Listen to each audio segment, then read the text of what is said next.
The house that whispers at night. It started with the whispers. When James and his wife Emily moved into the old Victorian house on the outskirts of town, they were captivated by its charm. The realtor had mentioned the house's history. Built in the late 1800s, it had passed through many owners, each leaving their mark. But what she failed to mention were the stories, the ones whispered around town about the strange occurrences that plagued the house after dark. At first, it was subtle. James would wake in the middle of the night, convinced he had heard someone speaking in hushed tones. Emily dismissed it as the house settling, an old structure adjusting to the change in seasons. But as the days passed, the whispers grew louder.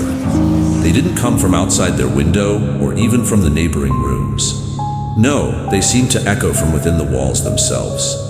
One night, unable to ignore the noise any longer, James pressed his ear against the bedroom wall. The voices were clearer now, whispering, murmuring in tones too low to understand. But there was something deeply unsettling about them. They weren't hurried or panicked. They were deliberate, almost conversational. Emily woke to find James standing in the middle of their darkened bedroom, his face pale, his breathing shallow. "Do you hear it?" he whispered. She listened, and then she did. A soft chorus of voices, overlapping, weaving in and out of each other like a sinister lullaby. They checked the attic, the basement, even the crawl space beneath the house, but found nothing that could explain the voices. Yet, every night, without fail, they returned. Then the whispers started calling their names. James was the first to notice. A hushed, drawn-out sigh of his name carried by the night air. It came from the walls, the floorboards, even the pipes. Emily heard hers soon after, whispering so close to her ear she felt the breath against her skin. She spun around expecting to find James, but he was still downstairs. The couple began sleeping with the lights on, but even that didn't stop the voices. In fact, they seemed to thrive in the dim glow, growing bolder with every passing night. The air inside the house felt heavier, charged with an energy that set their nerves on edge. Then the scratching started. One evening, as James sat alone in the study, he heard a faint scraping sound against the wooden floor. He turned, expecting to see their cat, but the room was empty.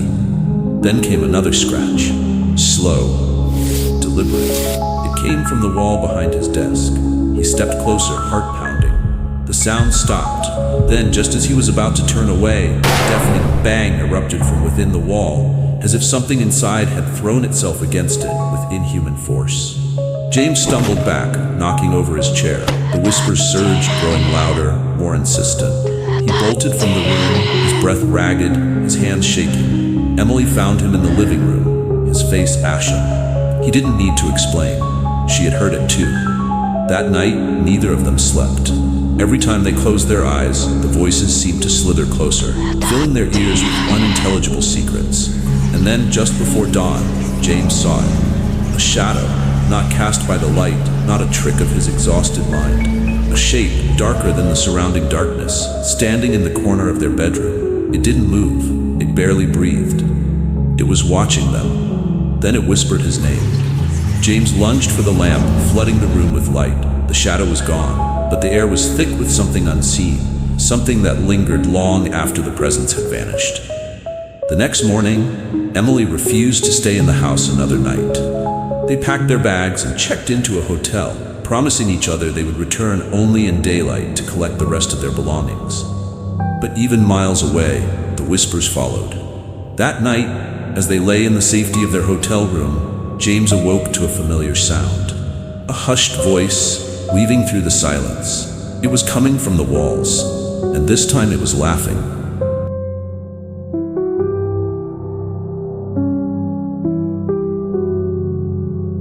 A phone call from the dead. It started as a joke.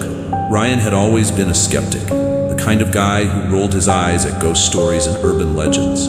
So when his friends dared him to call his late grandmother's old landline number, disconnected for years, he laughed and agreed. It was a harmless prank, a way to prove that ghosts didn't exist. But when the call went through, the laughter stopped. Instead of a robotic message saying the number was no longer in service, there was a click followed by static. Then a faint voice, fragile like it was drifting from another time. "Hello?" Ryan's breath caught in his throat. The voice was unmistakable. It was her, "Grandma?" he whispered, his heart hammering. There was silence. Then she spoke again. "Ryan, it's so dark here." His blood turned to ice. It wasn't possible. His grandmother had died 5 years ago. He had been at her funeral, seen her body laid to rest. And yet, the voice on the other end of the line was eerily familiar, tinged with the same warmth he remembered from his childhood. "This isn't real," he muttered, ready to hang up. But then she said something that made his stomach twist into knots. "I need you to help me. He won't let me go." He felt sick. Who won't let you go?" There was a pause. The static deepened, morphing into something that sounded almost like breathing. Heavy, labored, watching. Then another voice, low, guttural, whispered through the receiver. "She's mine." Ryan dropped the phone, his hands trembling. The call ended, but his screen still showed the duration of the call. 3 minutes and 33 seconds. That night, he barely slept. His grandmother's voice echoed in his mind, pleading, desperate. And that other voice, cold, inhuman. The next morning, he checked the call logs. The number was there, as if it had really happened.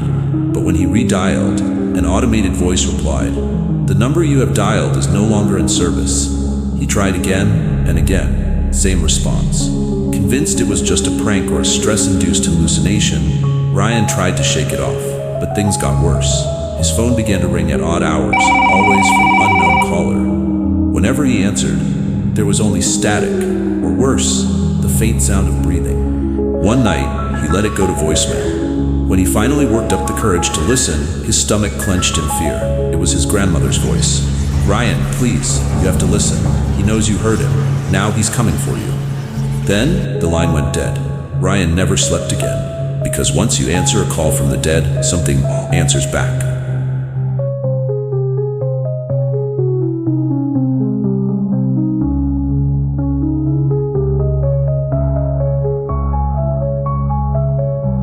The shadow in my closet.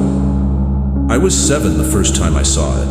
I remember because it was the night after my birthday. My parents had tucked me in, kissed me goodnight, and turned off the lights, leaving only the glow of my nightlight in the corner.